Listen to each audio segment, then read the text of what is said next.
नमस्कार. अभिरुचीच्या या भागात आम्ही वैदिक ही कादंबरी मांडायचा प्रयत्न करतोय. आपल्या नाशिकचे श्री राजीव पटेल यांनी लिहिलेली वैदिक ही कादंबरी म्हणजे श्री परशुराम यांच्या जीवन कार्यावर सहज सुंदर भाषेत मांडलेली एक वैचारिक विचारप्रवर्तक कादंबरी. परशुराम म्हणजे भार्गवराम तेच ना? आणि आपल्या चित्पावनांचे आराध्य दैवत. हो हो, अगं तेच. या कादंबरीत राजीवभाईंनी वैदिकांची जीवन पद्धती, त्यांचे तत्वज्ञान, त्या काळातले ऐतिहासिक भौगोलिक सत्य हे अगदी सहज मांडले आहे. या कादंबरीत इतका मोठा कालपटल हाताळला आहे की परशुराम यांच्या आधी भृगु ऋषी, रुचिक सत्यवती, जमदग्नी आणि रेणुका आणि त्या अनुषंगाने येणाऱ्या विश्वामित्र, अत्री ऋषी, अनुसया, कश्यप अशा सर्व थोर थोर ऋषी मुनींच्या जीवन कार्यावर प्रकाश टाकला आहे. अगं पण माझ्या माहितीप्रमाणे श्री परशुराम म्हणजे रामायण काळात जेव्हा श्रीरामाने धनुष्य पेलले, शिवधनुष्य, तेव्हा ते एकदा येऊन गेले आणि पुढे महाभारताच्या भीष्माचार्यांचे ते गुरु होते. बरोबर. आणि कर्णाला शस्त्र विद्या शिकवून नंतर जेव्हा कळते की तो क्षत्रिय आहे तेव्हा त्याला हवी असेल तेव्हा आणि ती विद्या त्याला आठवणार नाही असा शाप देणारे तेच ना? हो हो. आणि 21 वेळा पृथ्वी निक्षत्रिय करायची प्रतिज्ञा घेणारा जमदग्नीचा पुत्र होय ना? हो हो हो हो. पण हे सगळं का करावं लागलं? काय ध्येय, काय हेतू होता? हे करूनही तो विष्णूचा अवतार किंवा एखाद्या मानवी समूहाचा आराध्य दैवत कसा होतो हे पुस्तक वाचलं ना की नीटपणे समजतं. हो ना. आणि ते रुचिक त्या गाधीराजाच्या कन्येला म्हणजे सत्यवतीला मागणी घालतो तेव्हा ती काय वाट असते ना त्या गाधीराजाची? हो ना अगं, तेच तर. त्यावेळी पशुधन इतके महत्वाचे असायचे. या रुचिकाने म्हणे त्या काळ्या कानांचे पूर्ण पांढऱ्या रंगांचे घोडे इतक्या कमी वेळात म्हणजे अर्ध्या संवत्सरात, अर्ध्या वर्षात, फक्त 6 महिन्यात कसे आणून दिले असतील नाही? सत्यवतीसाठी. हे रुचिक ऋषी गढवालच्या दुर्गम खोऱ्यात वन्य जातींच्या लोकसमूहांमध्ये मानवी मूल्य रुजविण्याचे काम करायचे. त्यांची दिनचर्या अगदी आखीव असायची. सूर्योदयापासून सूर्यास्तापर्यंत अगदी ठरलेला कार्यक्रम असायचा. बलोपासना म्हणजे व्यायाम किंवा आत्ताच्या भाषेत जिम ज्याला म्हणतो ना ते. त्यानंतर वेदपठण, अध्ययन, आश्रमातल्या सगळ्यांना आणि नवीन आलेल्यांना वैदिक विचारधारेचे मार्गदर्शन करायचे. आणि ते सुद्धा सोप्या भाषेत. लोकशिक्षण सतत करत राहायचं. संस्कृतीची बीजं पेरीत जायची, हेच त्यांचे ध्येय होते. म्हणजे आताच्या काळामध्ये NGO करतात तेच ना? हो, पण ते निस्वार्थ भावाने करायचे बरं. रुचिक आणि सत्यवतीची ती गोष्ट पण काय सुंदर रंगवली आहे ना? म्हणजे जमदग्नी आणि विश्वामित्राच्या जन्माचीच ना? होय होय. ते नाही का, रुचिकांच्या तपस्सामर्थ्याने त्यांनी स्वतःसाठी आणि सत्यवतीच्या आईसाठी म्हणजेच गाधीराजाच्या पत्नीसाठी अभिमंत्रित केलेले चरू म्हणजे एक प्रकारचा प्रसादच म्हणणं तो तयार केला होता. त्यांना अपेक्षित गुण असलेले पुत्र व्हावे यासाठी. पण ऐनवेळी त्या प्रसादाची अदलाबदल झाली म्हणे आणि रुचिक सत्यवतीच्या पोटी जमदग्नीचा जन्म झाला, जो सृष्टीतील सर्व शस्त्रास्त्र विद्या निपुण, बलसंपन्न, दुर्दम्य विजिगीषा असणारा होता. आणि गाधीराजाच्या कुळात विश्वामित्रांचा जन्म झाला, जो ज्ञानसंपन्न, प्रयोगशील, तपाचरण करणारा पुत्र होता. या सर्व घटनेने खिन्न झालेले भृगू म्हणतात, आपल्याला मूल व्हावं किंवा आपले वात्सल्य फुलावे हा संकुचित विचार कधीच खरा वैदिक करत नसतो. वैदिकांचा हेतू खूप व्यापक असतो, संकुचित नव्हे. आणि म्हणूनच भृगूंनी दोन्ही बालकांची भविष्य सांगताना म्हटले की जमदग्नी खूप बलवान असेल, शस्त्र विद्या पारंगत असेल, पण तो हातात शस्त्र घेणार नाही. उलट अगदी नरभक्षक समूहांपर्यंत वैदिक विचार पोचवेल. आणि विश्वामित्र क्षत्रिय असणार, शास्त्रविद्या पारंगत असेल, पण तो कालांतराने मोठा तपस्वी आणि मंत्रद्रष्टा ऋषी होईल. पुढे तुला माहितीये का, जमदग्नीचे रेणुकेशी लग्न झाले आणि ते दोघेही भृगु आश्रमाच्या संमतीने आणि सगळ्या ऋषींच्या परवानगीने दक्षिणेकडे वैदिक संस्कृती आणि विचार रुजवायला निघाले. हो. आणि त्यावेळी ना रुचिकांनी मंत्रांनी सिद्ध केलेले धनुष्य त्यांना दिले. आणि पण त्याचबरोबर हे शस्त्र आणि ही विद्या लोकांच्या कल्याणासाठीच वापरायची हा विवेकही त्यांना दिला. रेणुका आणि जमदग्नी यांना यमुनाकाठी भेटलेल्या शाबाश्व ऋषींची खूप मदत झाली. शाबाश्व हे थोडे व्यावहारिक होते. हो का? म्हणजे आजच्या भाषेत प्रॅक्टिकल किंवा प्रॅग्मॅटिक. हो. हे संस्कृतीचं काम सगळीकडे गतिमान किंवा जलद पोचवायचे असेल तर साधन संपत्ती, पशुवैभव, शस्त्र, रथविद्या, औषधविद्या या सगळ्यांचा योग्य वापर करण्यावर त्यांचा भर होता. हम्म. इकडे जमदग्नी ऋषींचे मामा विश्वामित्र युवराज म्हणून नावारूपाला येत होते आणि त्यांनी राज्यविस्तार करायलाही सुरुवात केली. दुसरीकडे जमदग्नी रेणुकेच्या कार्यालाही वेग आला होता. हम्म. ज्या मानव समूहांमध्ये नव्हे टोळ्यांमध्ये पशुवत जीवन जगण्याला जगणे मानले जायचे, अशांना चांगल्या प्रकारे जगायला शिकवण्याचे काम चालू होते. जी लोक अन्नासाठी एकमेकांशी लढाया करत, मुलींना पळवून नेत, लूट लुबाडणूक करत आणि अशा प्रकारे मनुष्य जन्माला येऊनही पशुवत जगायची, या अशा लोकांमध्ये स्थिर जीवन पद्धतीची मुळं रुजवण्याचे अतिशय कठीण आणि जिकिरीचे काम चालू होते. विवाह संस्था आणि त्यामागचा विचार रुजवण्याचे मोठे काम त्यांनी हाती घेतले होते. विवाहाच्या 7 पायऱ्या म्हणजे पतीपत्नीचा परस्पर सन्मान, परस्पर प्रतिसाद, दृढ परिचय मनाचा आणि बुद्धीचा सुद्धा, परस्पर कृतींचा आणि आत्म्याचा, विश्वासाची भावना, महत्वाकांक्षा, समर्पण आणि शेवटी शाश्वत संबंधांसाठी अग्नीला साक्षी ठेवून दिलेले वचन, हे सर्व लोकसमूहांपर्यंत पोहोचवले जात होते. कल्पनाच करवत नाही ग. हे जर झालं नसतं तर आज काय चित्र असतं. अंगावर काटा येतो ग. पुढे जमदग्नी आणि रेणुकेला सोम, क्रतू, तुर्वसू, मेघ आणि परशुराम असे पुत्र झाले. यापैकी धाकट्या भार्गवरामाला म्हणजे परशुरामाला कश्यप ऋषींकडे पाठवायचा निर्णय झाला. कश्यप ऋषींनी भार्गवरामाला घेऊन खूप भ्रमंती केली. सृष्टीचे व्यापक रूप कळावे आणि त्या सृष्टिकर्त्याचे व्यापक उद्देश समजावे, या हेतूने अभ्यासपूर्ण भ्रमंती घडवली आणि मग अर्बुद पर्वतांच्या रांगांमध्ये काश्यपाश्रमात ते स्थिरावले. कश्यप ऋषींच्या आश्रमातून शिकून सवरून जेव्हा परशुराम भृगू आश्रमात आले, तेव्हा अतिशय चमत्कारिक प्रसंग म्हणजे परशुरामांनी केलेला रेणुका मातेचा शिरच्छेद.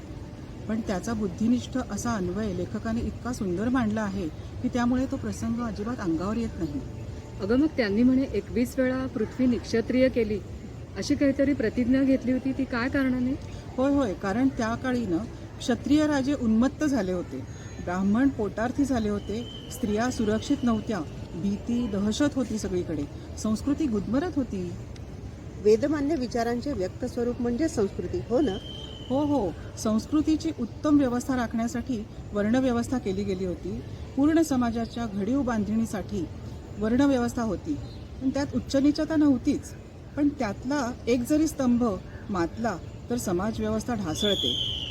कार्तवीर्य सहस्त्रार्जुन हा हैहय वंशाच्या उन्मत्त क्षत्रियाला ठार करण्यासाठीच परशुरामाला परशु उचलावा लागला. पण हे संहाराचे काम एकट्याने केले, समूहाने नव्हे, आणि ते सुद्धा विवेकपूर्वक.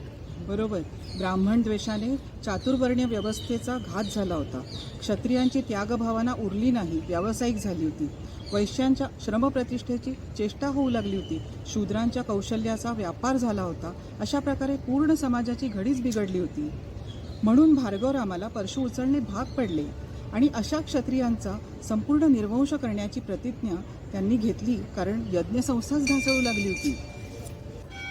जे क्षत्रिय नम्र आणि सुज्ञ होते, जसे रघुकुळातले, त्यांच्या केसालाही धक्का लावला नाही.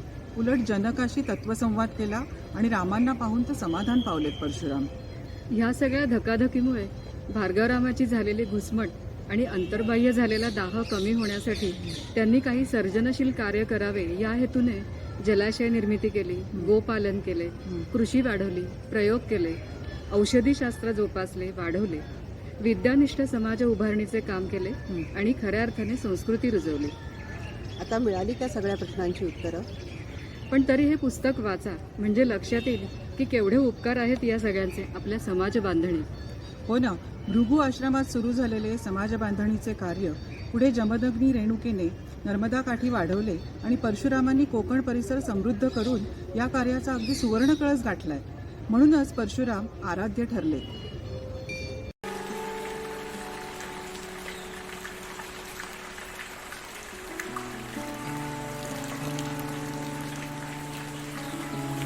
वैदिक कादंबरी का लिहावीशी वाटली?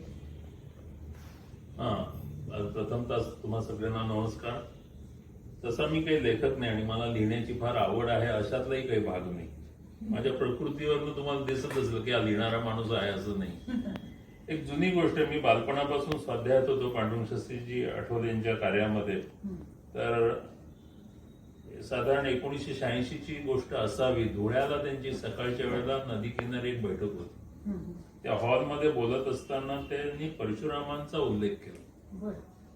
आणि परशुरामांचा उल्लेख करताना ते असं म्हणाले की परशुरामांनी जे क्षत्रियांना मारलं ते सगळं लिहितात आणि सगळं ते बोलतात, पण त्यांनी अनेक वर्ष, अनेक तप, अनेक शतक जे त्यांनी सर्जनशील, कृतिशील हे सर्जनशील त्याच्यापेक्षा त्याला काय म्हणतात क्रिएटिव्ह वर्क केलेलं आहे, त्याच्याबद्दल कोणी काही बोलत नाही, लिहित नाही. तर त्याच्यावरती लिहिलं पाहिजे. आणि मी ऑडियन्समध्ये सगळ्यात पुढे बसलो होतो, त्यांनी माझ्याकडे बघितलं आणि ते म्हणाले काय, तर मी आपली अशी मान हलवली. पण मला खरंच कल्पना नव्हती की महामानवाचा असा काही आशीर्वाद असेल की त्यानंतर 20-22 वर्षानंतर मी ते लिहायला गेले. ती मी जेव्हा तो आता खूपच सुंदर. आणि ह्या कादंबरीसाठी तुम्ही अभ्यास कसा केला किंवा काही रेफरन्सेस वगैरे कुठून मिळाले? नाही, मी कादंबरी लिहायला बसलोच नव्हतो. माझ्या डोक्यात तसं काही नव्हतं, पण माझा वेळ जात नव्हता म्हणून मी लिहायला बसलो. माझे वडील नुकतेच गेलेले होते आणि पांडुरंग शास्त्रीजी, दादाजी यांची प्रकृती पण अशी खराब व्हायला लागली होती.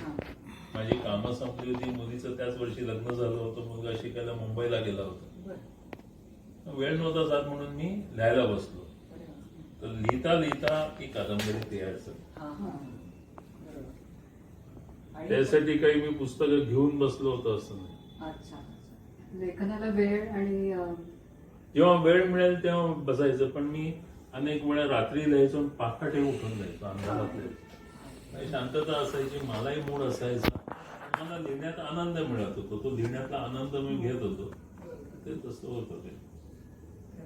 आणि ह्या सगळ्या म्हणजे तुमच्या, आता तुम्ही म्हणालात की अगदी जेव्हा वेळ मिळेल तेव्हा मी लिहित गेलो. तर ह्या सगळ्या ह्याच्यामध्ये अजून मधुरा बाबींचं पण कॉन्ट्रीब्युशन असेल ना काहीतरी? आहे. सुरुवातीच्या काळात काय व्हायचं की मी लिहायचो ना पानावर 1.5 पान, तर मग मी तिला वाचून दाखवायचो किंवा मी तिला वाचायला द्यायचो. बरोबर. आता ते मला थोडं थोडं आठवतंय कारण त्यांनी बरीच वर्ष होऊन गेली. तर सुरुवातीला नंतर जेव्हा माझी पुस्तकं लिहायला तर ती म्हणाली छापल्यानंतरच वाचेल, पण तेव्हा तीही वाचायची उत्साह. अच्छा. अरे वा. छान. म्हणजे फर्स्ट रीडर मधुरा बाबी. करेक्ट. आणि दुसरं एक मला विचारायचं होतं की तुम्ही म्हणालात की अगदी मला आनंद मिळत होता म्हणून मी लिहित गेलो. हो, ते अजूनही आहे. लिहिताना मला आनंद मिळतो तेव्हा माझं नक्की बीपी कमी होतो. मला लिहिताना मला लिहायला आवडतं. मेधा, त्यांची बरीच पुस्तकं आहेत आपल्याकडे, पण त्याच्याहून जास्ती अजून त्यांनी जी जी काही लिहितील ते सगळे आपल्याला घ्यायचे, आपल्या विषयीत घ्यायचे. नवीन काय चालू आहे सध्या? कुठलं सध्या लिखाण काय चालू आलं आहे? की मी 4 पुस्तकं लिहिली या सगळ्या वैदिक कालखंडावरती. त्यानंतर माझे काही मित्र माझ्या मागे लागले काही मॉडर्न लिहा. मी म्हणतो नाही, मॉडर्न लिहिण्यासारखे काही कॅरेक्टर्स दिसत नाहीत, मी काही लिहिणार नाही. पण आमच्या दादांचं एकनाथ महाराजांवरती फार प्रेम. ते म्हणाले की त्यांचं जीवन म्हणजे धन्य गृहस्थाश्रमात, तर म्हणून त्यांच्यावरती लिहूयात. मी लोकनाथ नावाची कादंबरी लिहिली, ती 400 पानाची आहे, छापलेल्या 400 पानाची.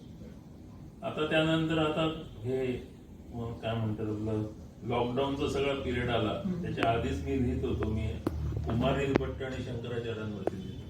ते माझं लिहून झालंय, पण अजून छापायला गेलेली नाही ती. आणि या लॉकडाऊनच्या याच्यामध्ये मी चंद्रवंशी लोकांवरती लिहिलं. त्याच्यातला एक भाग असा आहे, पुरुरवा आणि ययातीवरती ते पुस्तक आहे. दुसरं भरतावरती पुस्तक, आणि सध्या मी वेदव्यासांवरती लिहितो. आम्हाला नक्कीच आवडतं. अभ्यास पूर्ण लिहिलेला असतो आणि खूपच सुंदर असतं ते. तर मला तेच आठवतंय की मला वाटतं 20 वर्षांपूर्वी 20 वर्षांपूर्वी आमच्या घरी तुमची मुलाखत झाली होती आणि तेव्हा अशीच तुम्ही अशी खूप भरभरून नवीन पहिलीच प्रत माझी बाहेर आली होती वैदिकची. खूपच छान छान घडली मुलाखत, छान झाली ती. गप्पा म्हणजे आपल्या हा. तुमचं घरातलं वातावरण थोडं आध्यात्मिक नाही, थोडं नाही, भरपूर आध्यात्मिक आहे. वडिलांमुळे आहे, माझ्या आजोबांमुळे आहे, माझे गुरु गुळवणी महाराज त्यांच्यामुळे आहे. ढेकणे महाराजांची दीक्षा अनेक लोकांनी, गुळवणी महाराजांनंतर इतर लोक जे मेंबर आमच्या घरात आले त्यांनी घेतली आहेत. माझी सगळी पुस्तकं ढेकणे महाराजांनी वाचलेली आहेत. तर ते मला म्हणाले पण होते की तू लिहित नाहीस, तुझ्याकडनं कोणतरी लिहून घेतोय, शक्ती लिहून घेतली. आणि तो अनुभव मला लिहिताना अनेक वेळा येतो. तुम्ही सांगताय तरी मला असं शाळा अंगावर अजूनही ते मग मीच माझं वाचल्यानंतर खरोखर आपण हे लिहिलंय का अशी शंका मला येते. त्याचा अर्थच असा की तेव्हा तसं लिहिलं जातं. ट्रान्स मध्ये हा. गेल्यासारखं होतं. ट्रान्स वगैरे काही मला कळत नाही, पण मला एवढं नक्की सांगतो की ती कृपा आहे कोणाची तरी. आणि लेखनाला पोषक असं वातावरण होतं हो, घरातलं. पोषणाला पूर्ण वातावरण होतं. कारण तेव्हा शांतता पण होती. हा. दुसरी गोष्ट हिचं सहकार्य पण होतं, हिलाही आवड होती या सगळ्या गोष्टींची, आणि तिला कळत पण होतं. त्याच्यातला जो फिलॉसॉफिकल जो भाग होता तो मी तिला वाचायला दिला की तो तिला कळायचं, ते सहज तिला कळून जायचं की हे काय लिहिलं ते काय लिहिलं, असं काही व्हायचं नाही. छान छान खूप छान वाटलं.